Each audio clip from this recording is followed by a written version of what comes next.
What's up, Internet? I'm Daniel, the Pitch Professor, and I have a new one. And this is every one of you has to watch this. And the reason is very simple, because this is very much about a pitch that stood out for me, which I want to debate. However, it's also about a mindset issue. See, in pitching, I see this a lot, or in actually building companies, that a lot of us, myself included, when we start off, have the feeling when we present to a large company, a well-known investor, that we are in fact asking for something. And this is one of the biggest mistakes you can make in pitching. And the next couple of minutes are going to show you why when you present, when you pitch, it's actually not about asking for something, but rather offering something and then talking at eye level. And this means that you offer, but that you can also demand. Let's look into this. Here's a good one. So the title stood out for me. It's called Coin Out Entrepreneur Shuts Down the Sharks and Treats Them as Equals. Exactly what I was just telling you. This is what you got to do. You got to treat them as equals. But let's look into the pitch. Let's go. Where is it? There it is. Ready, steady, go. Hello, Sharks. My name is Jeff Witten. I'm from Mamaroneck, New York, and my company is CoinOut. I'm seeking $250,000 in exchange for a 7.5% stake of my company. Sharks, we've all been here. You're paying for your ice latte. I want to jump in there. I found this quite cool. So it was a very confident start, and then something happened. Did you see that? He had a stutter. He had a shudder. And this is for a lot of us, like the worst way to start a pitch. And what a lot of people do there, and I think his name is Jeff. Jeff did not do that, because Jeff, as you're going to find out, is a very confident and very well prepared young man. Is a lot of people like, oh, sorry, oh God, I blew it. Can I start again? Don't do that. If this happens, to be honest, no one cares. With that I mean is, we've all been there. We've all had it. See, I've just had it myself. We've all had it happen, and it's less that it's happened, but it's more how you continue.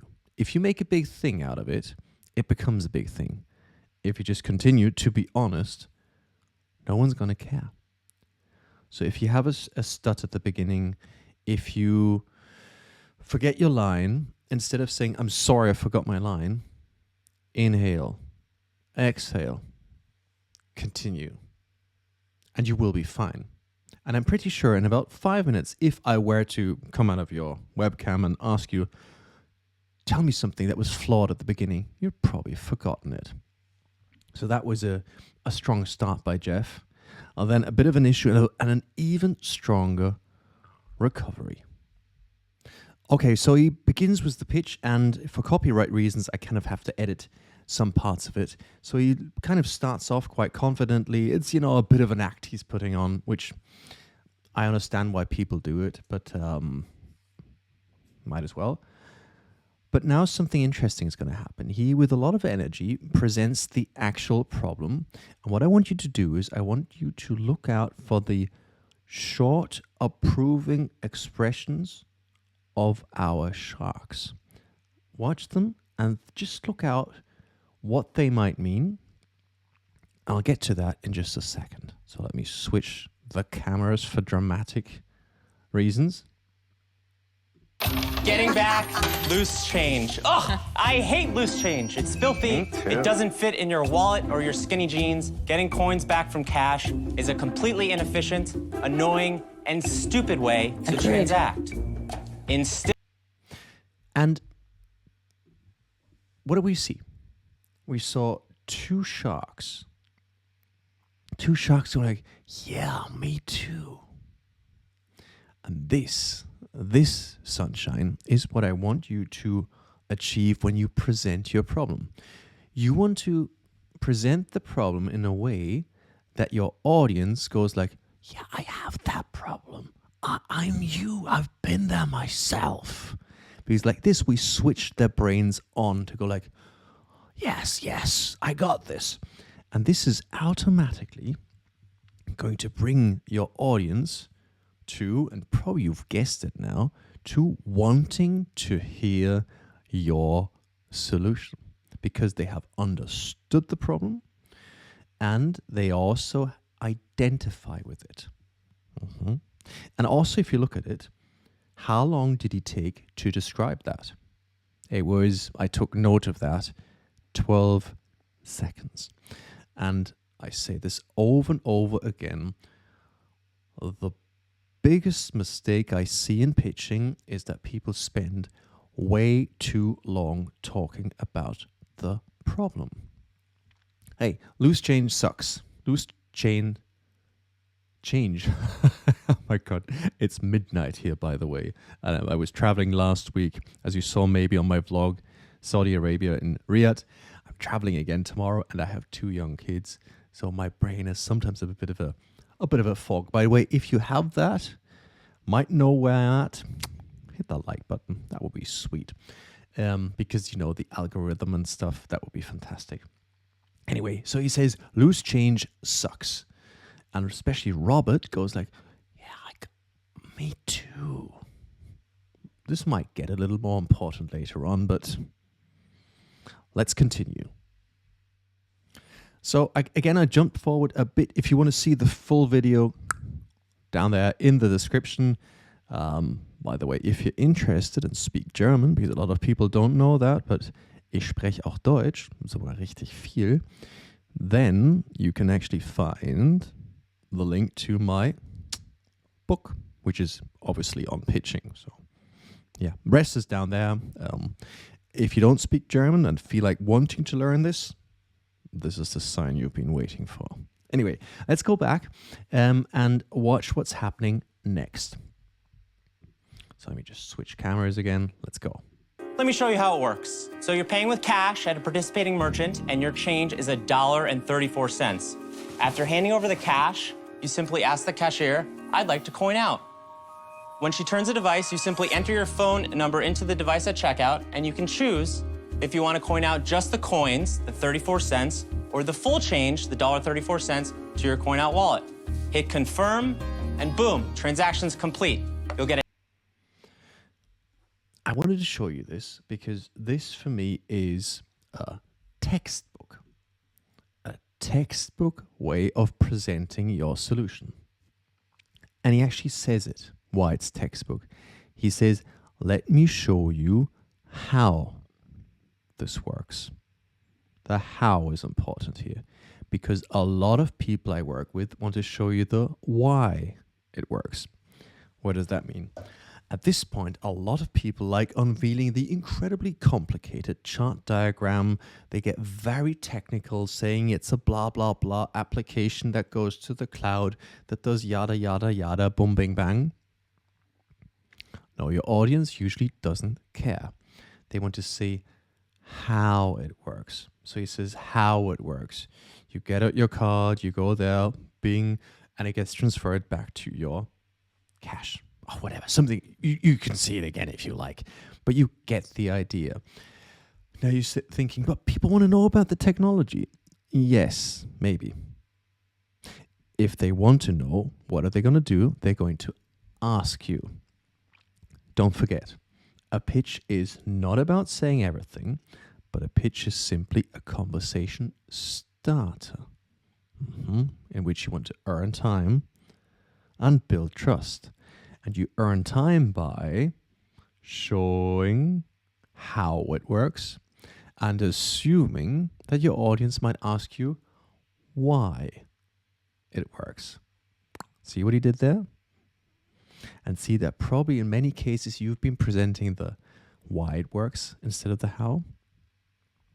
Yes, so that's 10 out of 10 for our friend Jeff.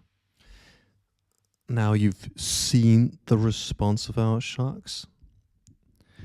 Let's hear the actual response. And the first response is maybe a bit different than you would expect from the way this is all being kind of built up and set up. And I'm curious how you would respond to this one.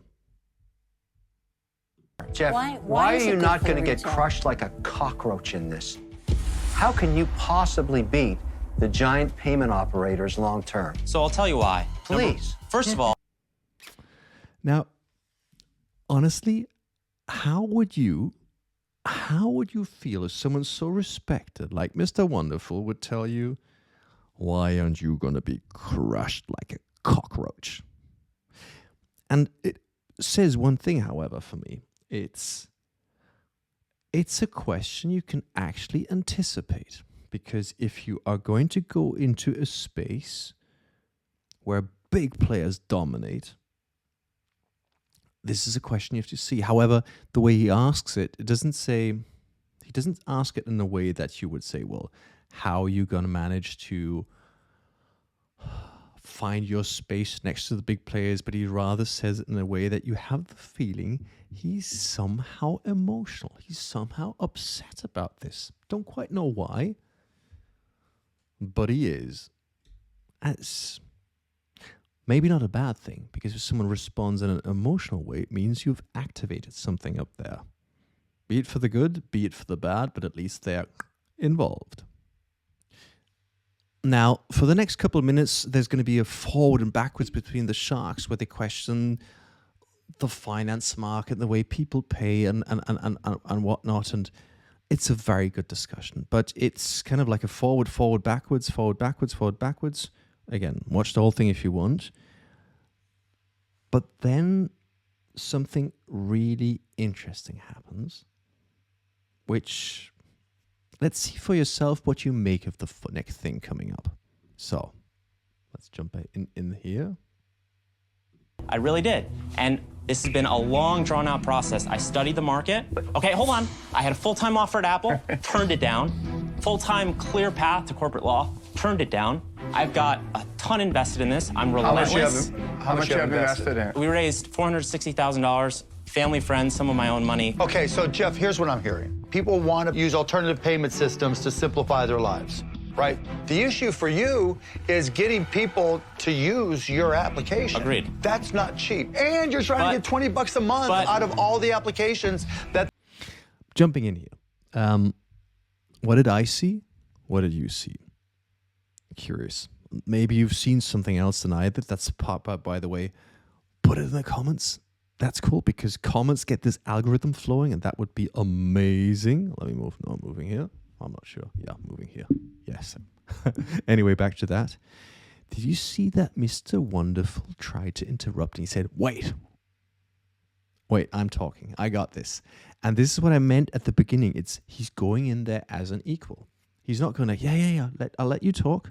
But he's saying, I'm standing my ground. I got this. I've got the right to say things as well. And he does it in a very confident way. And what he says is even more important.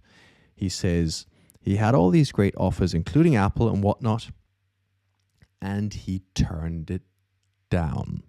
And then he continues. And what you can see is actually Laurie and Robert, both of them are responding to that. And both of them are getting their booklets out and taking note. And suddenly, from being under attack, kind of not losing the momentum, but having the danger of losing the momentum, Jeff suddenly takes over the whole conversation and gets in this point. What does he do? He says that he's extremely deeply invested in this. He's showing long-term commitment and belief. And let's be honest, probably the job at Apple would have paid him very well. It would have given him long-term security, financial stability, yada, yada, yada. And yet he's chosen to invest his time into this project. So he believes into it. He's given up a very comfortable environment, and he's invested his own money, which also means deep, deep, deep commitment. I've met a lot of teams and worked with them that do not mention this, that you would have had other opportunities and you decided not to take them. This may not sound like much to you because, of course, you were going to follow your dream, your passion, your whatnot, but still talk about it. It shows the level of commitment that is important because an investor invests his or her money into you, and they want to make sure that you don't kind of go AWOL after the first slight problem. So this is a big check mark on Jeff's progress. And now, again, over the next couple of minutes, it gets very much product, and he's constantly under attack, and he constantly stands his ground. And then something quite remarkable happens, and it's this. See for yourself. Come out here. We've told all you, that doesn't matter if he doesn't get a deal. We've told you everything that's wrong with it. Yeah, you keep coming back. Tell us what's working. 4 months. Okay, we've done 2,500 transactions. The customers that use it love it and are coming back. The problem you're really solving is for people who don't like change. The loyalty and the other stuff is a benefit, yeah, but that's the fundamental problem. Yes, for right? sure. And here's the thing. Basically, Robert has told him, look, brother, you've done really well. We've attacked you the whole time. You haven't crumbled.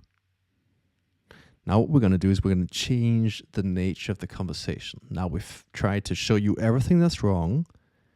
You've managed to show us why you're working on it, why it's worthy to do so.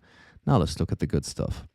And he nails it. Robert nails it, what the actual value, the actual benefit of the product is.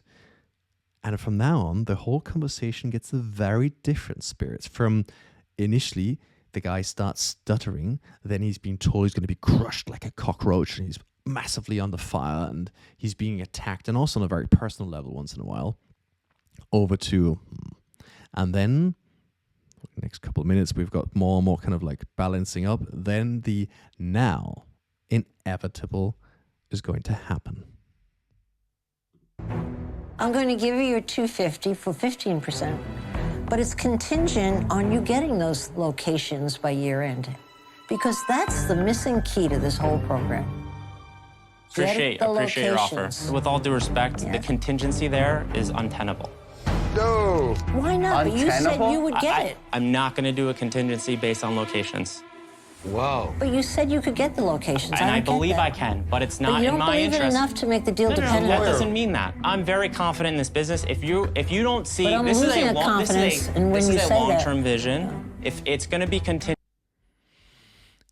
Now that was a good one. Now he receives the offer he wants, yet with a contingency, basically saying, so if this doesn't work, she can pull out. And he says, great, but I'm not going to do it this way. He doesn't kind of go around it. He doesn't say, that's super nice. Can I kind of think about it? Can I? He says, I don't want it that way. And why I like this so much is he has a very clear understanding what he wants and what he doesn't want. And bottom line, what it does is it shows absolute confidence. And remember how we started off saying he treats them as equal? Look at the response from Laurie. She's not like from the top down to him afterwards, but she's like, but it's really interesting from a psychological point of view. Maybe go back, just watch that moment where she responds to him saying, no, we're not doing a contingency. That's more than eye level. It's spectacular how he does it.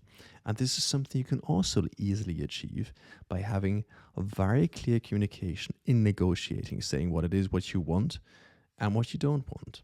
There's a fine line of being cocky and confident, but if you clearly say, this is what I would like, and this is what I don't want, it's clarity. Clarity, it's confidence. That always, as an entrepreneur, is one of the top traits you want to see. A clear understanding of the goal you want to achieve and how you're going to achieve it. Now, here's a second offer, and this one also is very interesting and very spicy in it. See for yourself. I'll do the $250,000 for 25%. Thank you for your offer. I'd love to see if there are any other offers on the table. Because it should cost you 10% if you're not willing to be confident enough to scale at the rate you I'm going to believe be when you honest, came Mr. in Wonderful, here. I haven't felt the love from you today at all. So I don't even know if I Jeff, should be it's not considering an about offer from love, you. it's about Yeah, money. but you need to be my partner in this. So there's Look. been nothing that you've said today to convey that you're at all interested in the business. Jeff, I love that. I love that. And this is so important. He clearly says, nope, don't want your money. Why? Because when you're looking for an investment, you want to be treated as an equal. Mr. Wonderful has not done that. And quite clearly, he's shown that, he doesn't want to work with Mr. Wonderful. He says, you've done nothing today to show me that I want to work with you. For that, I don't want your offer. Perfect. That's the way you should do it. You don't have to take an offer just because you get the offer. You want to take the offer from the right person under the right conditions. And what's super important is that it feels right. And if it doesn't feel right, say no. It's like dating. If it doesn't feel right, don't do it. And now let's go to the final part of this whole thing. Now here comes the next offer. And again, this one comes with a bit of a twitch to it. Watch. I'll give you the $250,000, 15% equity. But I want to see a successful pilot with a large-scale retailer. Appreciate your offer. Thank you very much. I think it's a fair contingency. How about, would you come down to, I would do 10%. And look, I think $250,000, 15%. Your other offer is $250,000 for 25% from Kevin. Agreed. Offer, counter offer. Then they continue on discussing. And I quite like the way kind of Robert has said, okay, this is the way it would work for me. And he says, Jeff says, I'm not sure, but how about this?